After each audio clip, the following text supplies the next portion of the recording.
25 रोजी हिवाळी अधिवेशनातील माझ्या विभागाशी तर सोयाबीनच्या प्रश्नावरून विजय वडेट्टीवार विधानसभेमध्ये आक्रमक झाले होते आणि ते कामकाज आपण पाहिलं। यानंतर आपण पाहतोय की मुंडे कुटुंबियांकडून गोपीनाथ मुंडे यांना आदरांजली वाहिली जाते।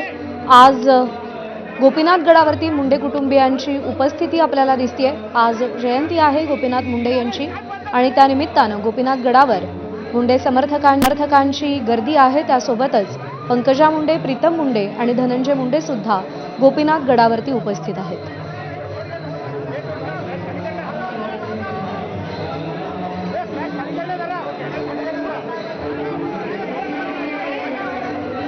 दरवर्षी गोपीनाथ मुंडे यांच्या जयंतीनिमित्त मुंडे कुटुंबीय गोपीनाथ गडावर जातं आणि गोपीनाथ मुंडे यांना आदरांजली अर्पण केली जाते आणि यंदा सुद्धा ही परंपरा कायम असल्याचं आपण पाहतोय।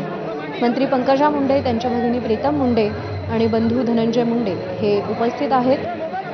गोपीनाथ मुंडे यांना आदरांजली वाहिली जाते।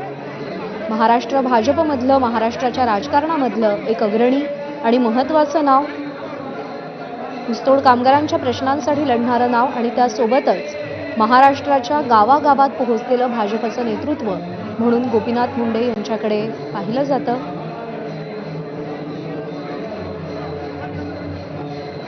आजही अनेक घरांमध्ये गोपीनाथ मुंडे यांना आदराचं स्थान आहे, त्यांचं नाव अत्यंत आदरानं घेतलं जातं।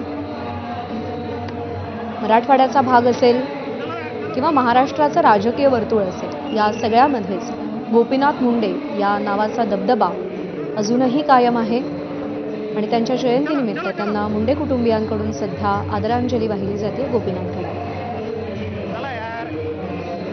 स्वानंद पाटील आपले प्रतिनिधी आपल्याला अधिक अपडेट देतील। स्वानंद, आज गोपीनाथ मुंडेंना जयंतीनिमित्त अभिवादन केलं जात आहे, काय भावना आहेत उपस्थितांच्या?